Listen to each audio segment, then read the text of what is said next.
There is a pattern that repeats itself in every modern urban conflict without exception. Within hours of a serious escalation, certain specific things vanish from shelves, from streets, from infrastructure. Not randomly, the same things, in roughly the same order. Every time, Kharkiv, Mariupol, Aleppo, Sarajevo, Beirut, the cities are different, the conflicts are different, the timeline compresses or stretches depending on the speed of escalation. But the sequence of what disappears first is consistent enough that it functions as a checklist. If you know what goes first, you can have it before it goes. Tonight we are going through all 7, in order, with exactly what you need to do about each one before the moment arrives. Subscribe now and stay for number 7. It is the one that disappears fastest, costs almost nothing to stockpile, and is on almost nobody's preparedness list. 1. Fuel. Gasoline and diesel are gone within the first few hours of a credible threat announcement. Not days, hours. Every person in the city has the same instinct simultaneously. Fill the tank, fill the spare container, get out or be ready to get out. The result is lines that stretch for kilometers, stations that run dry by midday, and a rationing environment that emerges almost immediately. What follows fuel scarcity is immobility. The people who waited are now stuck. Their evacuation window is open, but they cannot move through it. In Kyiv in February of 2022, fuel queues formed within hours of the initial strikes and lasted for days in some areas. The solution is a standing habit, not a crisis response. Keep your vehicle above half a tank at all times. Store a single approved fuel container of 10 to 20 liters in a cool, ventilated space with a fuel stabilizer added. Rotate it every 6 months. That reserve is not dramatic. It is the difference between leaving on your timeline and leaving on the city's timeline. 2. Cash. ATMs empty within the first day, sometimes faster. The mechanism is straightforward.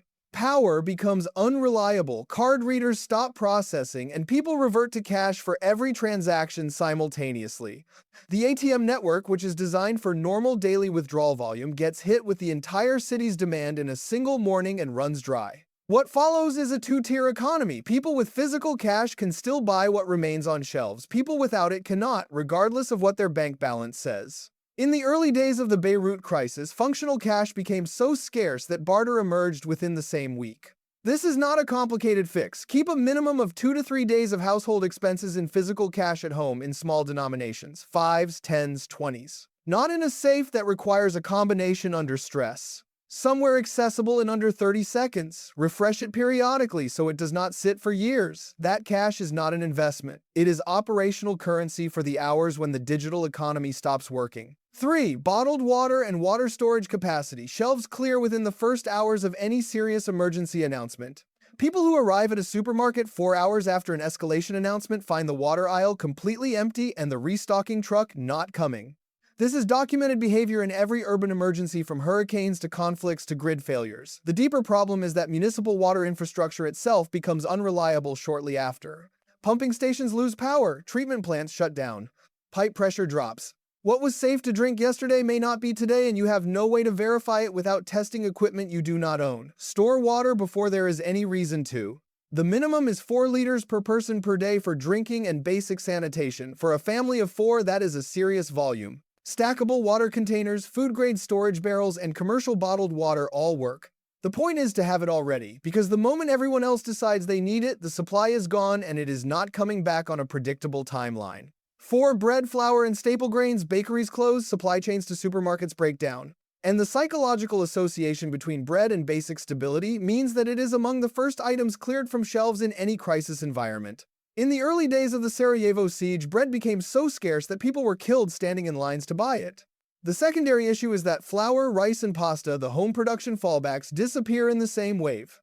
People who could not get bread pivot to buying staples and strip those shelves too. Within 24 to 48 hours of a serious escalation, the grain aisle in most supermarkets is functionally empty. Store a baseline of whole grains, rice, pasta, and flour now in airtight containers in a cool, dark location. 50 pounds of rice and 25 pounds of flour takes up less space than most people assume, costs under $40, and represents weeks of caloric baseline for a household. Buy it on a random Tuesday when nobody else is thinking about it. That is the entire strategy. 5. Medications and basic medical supplies. Pharmacies get cleared fast, not just by people with chronic conditions, though that happens immediately. By everyone who suddenly realizes they are underprepared. Bandages, antiseptic, over-the-counter pain relief, antibiotics where accessible, allergy medications, and anything related to wound care disappears in the first day. What follows is a period where the most routine medical needs become genuinely difficult to address. A cut that would normally be cleaned and bandaged at home becomes a potential serious infection in a conflict environment with compromised sanitation and no pharmacy restock coming. Build a real first aid supply now, not a $10 kit from a checkout aisle. Wound packing gauze, tourniquets, pressure bandages, broad antiseptic, a 30-day supply of any prescription medication your household depends on, oral rehydration salts, anti-diarrheal medication, which becomes critical when water quality degrades. These items are available today, unremarkable to purchase, and absolutely unavailable the morning after a serious escalation. Buy it on a random Tuesday when nobody else is thinking about it. That is the entire strategy. It disappears in the first hours alongside fuel and water, and almost nobody sees it coming because it feels too ordinary to be a priority. In a grid-down conflict environment, fire is how you boil water to make it safe. It is how you cook. It is how you provide warmth if heating systems fail. It is how you signal in certain scenarios. The capacity to reliably start fire is a foundational survival capability, and it depends entirely on a supply of something that costs less than $2 and fits in a jacket pocket. Buy 10 disposable lighters today, put 2 in your go bag, 2 in your kitchen emergency supplies, 2 in your vehicle, and keep the rest in a dry storage location. Add 2 boxes of waterproof matches as a backup. Total cost under $15, total weight almost nothing. And unlike almost everything else on this list, this item will not be on the mental checklist of the person standing next to you at the store when things escalate, which means it will still be on the shelf. 7. Communications and information access. This one is less tangible than the others, but its disappearance is just as consequential. Mobile networks overload within hours of a mass emergency. Call volume exceeds capacity, and the system effectively stops functioning for normal use. Internet connectivity becomes unreliable as infrastructure is damaged or deliberately disrupted. And the information vacuum that follows is dangerous in its own right because it gets filled immediately by rumor, misinformation, and panic. The people who maintained situational awareness in documented conflict scenarios were consistently the ones who had battery-powered or hand-crank AM and FM radios, who had pre-established check-in protocols with their network, and who had made decisions about trusted information sources before the crisis made clear thinking difficult. A dedicated battery radio costs under $20. 4 sets of spare batteries cost under $10. A pre-agreed check-in schedule with your household and your extended network costs nothing. These 3 things keep you oriented when the information environment collapses around you. And in a conflict scenario, being oriented when others are not is one of the most significant advantages you can have. 7 things, all of them documented. All of them consistent across every modern urban conflict on record.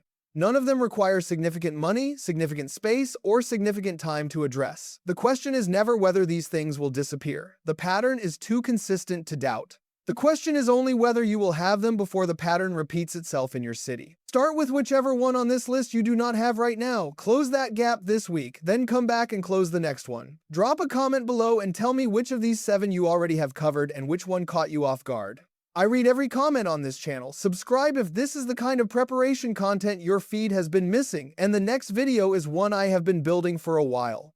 It covers the first 72 hours of a grid-down scenario specifically, what actually happens to a modern city when the power goes out and stays out, and the decisions that matter most in that window. That one is coming soon, do not miss it.